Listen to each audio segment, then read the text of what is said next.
haji wawancara tokoh dalam di negara, siapakah yang tokoh mana yang paling haji impress, maksudnya Tokoh yang paling saya impress lah Tan Sri Tan Sri Yahya Sulung. Bukan. Yahya yang jatuh kapal terbang tu, Tan Sri Yahya, ya Allah. Tan Sri Yahya macam jawab kat komen tengok je Ham. Yahya Ahmad. Ahmad ni. Tan Sri Yahya, saya pun lupa 1995 saya. Tan Sri Yahya Ahmad.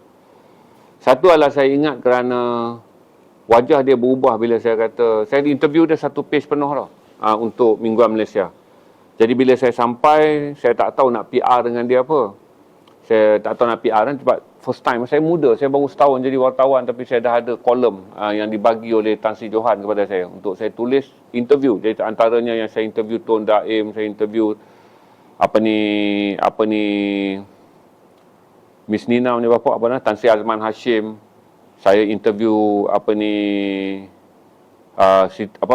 Siti Hasmah. Saya interview banyaklah. Page tu memang heavy untuk mengimbangi Pakcik Indra yang penuh dengan glamour. Rehat kita keluarkan page tu. Bila saya jumpa dengan Tan Sri Yahya, saya tak tahu PR exercise apa yang saya nak buat. Saya nampak tie dia pakai tie warna kuning. Jadi saya kata, Tan Sri, lawanya tie Tan Sri. Dia pun tengok tie dia. Oh ya, lawa ke? Dia kata saya beli dekat Milan, Itali ni, buy one free one. Dia kata saya tak pakai yang mahal-mahal lah. Dia kata, Renal, saya beli buy one free one. Itu satu saya ingat kan. Nanti ada hujung cerita dia, buy one free one. Lepas tu saya pergi dalam bilik dia, dia kata, okay, kita nak interview apa ni Renal? Oh, rupanya sekretari dia tak brief dia. Dia mungkin sibuk kan. Tak dapat time tapi dia tak dapat bercakap dengan saya. Kata, Tan Sri, saya nak interview tentang kejayaan Tan Sri. Saya boleh nampak tuan-tuan, muka dia terus berubah. Rupanya orang-orang yang berjaya ni, dia menganggap soalan tu sebagai bodoh. Clear, nampak dekat dia tu. Dia rasa macam bodoh.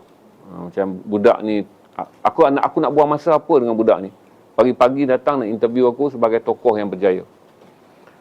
Dia kata kat saya, dalam nada yang, dia agak mesra lah. Dia kata, Zainal, dia kata, saya tak pernah fikir saya berjaya. Banyak kepala yang saya pening kepala. Dia kata macam ni lah. Kalau kita turun ke interview, boleh cerita tak ke depan apa yang saya nak buat. Sejak itulah sampai sekarang, benda yang dia jawab tu jadi pegangan saya. Itu saya kata dia paling ingat. Sejak itulah saya pesan pada diri kita. Pada diri saya. Orang yang berjaya pun tak mau cakap tentang kejayaan dia. Dia kata yang ke depan nak buat apa. Itulah pengajaran yang Tan Sri bagi pada saya. Dia kata, Zainal, boleh tak kita bercakap tentang ke depan saya nak buat apa? Saya lebih berminat untuk cakap yang ke depan saya nak buat apa lah. Pembuka dia. Jadi sebab tu bila kadang-kadang bila saya tengok budak-budak Selibiu, budak-budak sekarang cerita kejayaan ni apa semua kan. Saya sentiasa ingat, sayang kerana zaman ni mereka tak boleh berinteraksi dengan Tan Sri Yahya yang pada waktu tu ada di RB Highcom, antara billionaire Melayu yang awal, orang yang buat banyak investment dalam dunia industri kereta kan. Orang yang masa saya nak habis interview, tak habislah, setengah hujung-hujung, saya kata, Tan Sri, saya nak tanya tadi saya agak tersinggung lah. Tan Sri cakap kata kejayaan ni tak apa, kalau boleh Tan Sri tak nak bercakap tentang kejayaan. Lepas tu saya pula ni bawa amanat daripada ketua pengarang untuk cerita tentang kejayaan Tan Sri. Saya ingat jawapan dia. Dia kata, orang yang gagal je fikir dia berjaya. Itu satu lagi.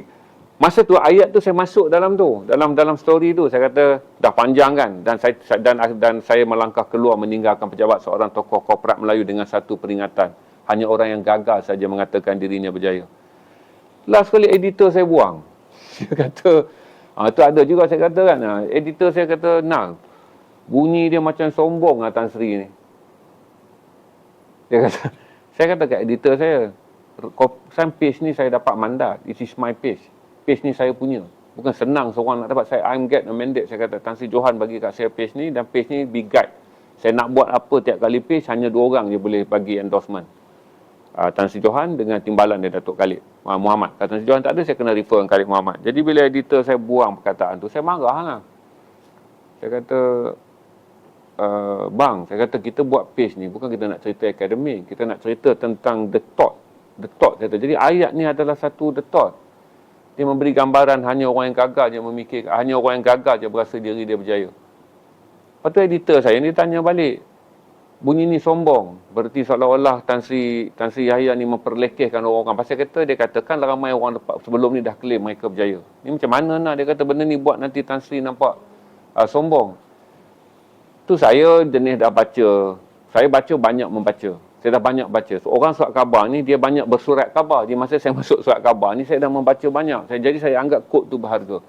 Tapi saya nak lawan pun ranking saya ni nak pergi ke saya punya editor ni. Jauh, selang banyak buah. Jadi kita punya super supervisor kan. Saya cuma pergi dengan perkataan terpulang. Saya kata terpulang lah. Berarti tak ada ni lah. Kali perkataan tu dibuang. Tapi daripada hati saya perkataan tu tak dibuang. Hanya orang yang gagal je menganggap diri dia berjaya. Itu saya akan ingatlah Tan Sri Yahya. Lepas tu best itu lah lepas sembang panjang dia tak boleh. Saya hanya boleh interview dia sejam je sebab lepas tu dia ada appointment.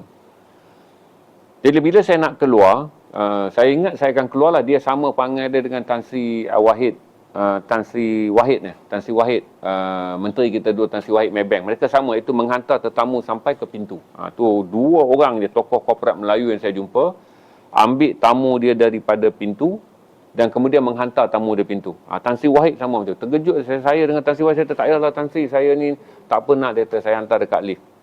Saya jumpa Tan Sri Wahid 2012 kot.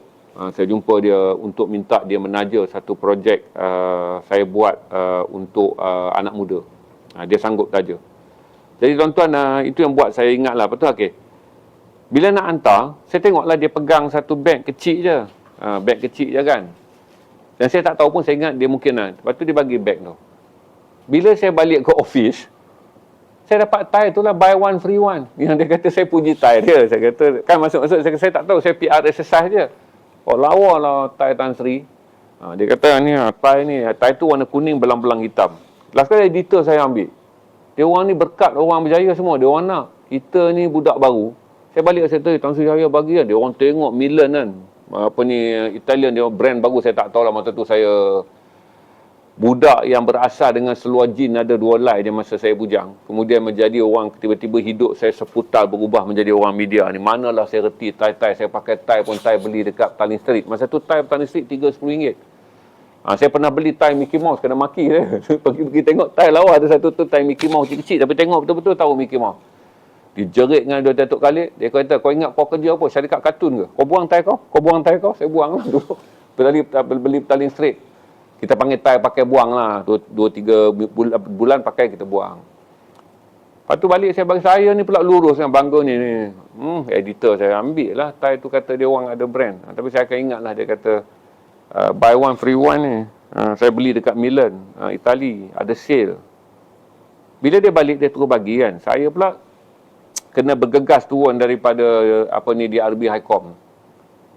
Kerana pemandu utusan sedang tunggu. Saya masuk, tengok dalam kereta, ini tie yang dia pakai tadi kan. Saya teringat, ayat awal dia buy one free one. Walaupun buy one free one saya akan ingat.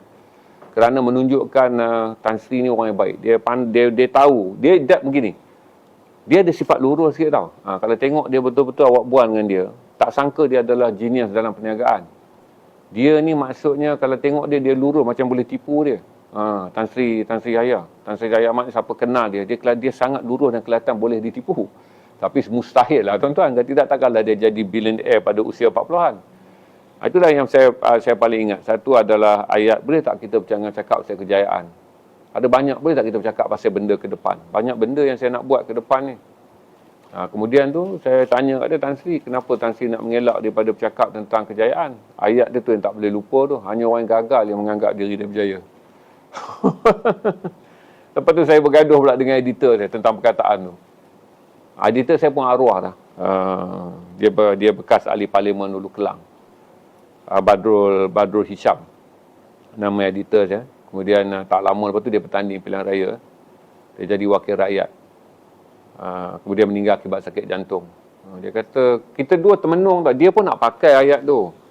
Tapi waktu tu tahun 90-an, tabu orang Melayu lah. Tak boleh keluar kata-kata macam ni. Walaupun kita fikir tu thinking kat zaman sekarang dah jadi quote dengan quote. Masa tu orang tak gila quote lagi. Buang. Itu saya akan ingat dia lah. Dia Tan Sri Wahid sentiasa saya ingat. 2 orang je yang saya jumpa dalam kedudukan sangat tinggi tapi menghantar tamu hingga ke lift. Tan Sri Yahya hantar saya sampai ke tangga utama lah. Nak turun di RB ke showroom tu. Dia hantar saya. Saya paling ingat dia lah. Orang yang saya wartawan junior. Lepas tu cara dia educate saya. Dia educate saya berarti. Saya masuk dia straight to forwardnya lah. Dia kata, bila saya kata boleh saya nak interview tentang kejayaan Tan Sri ni.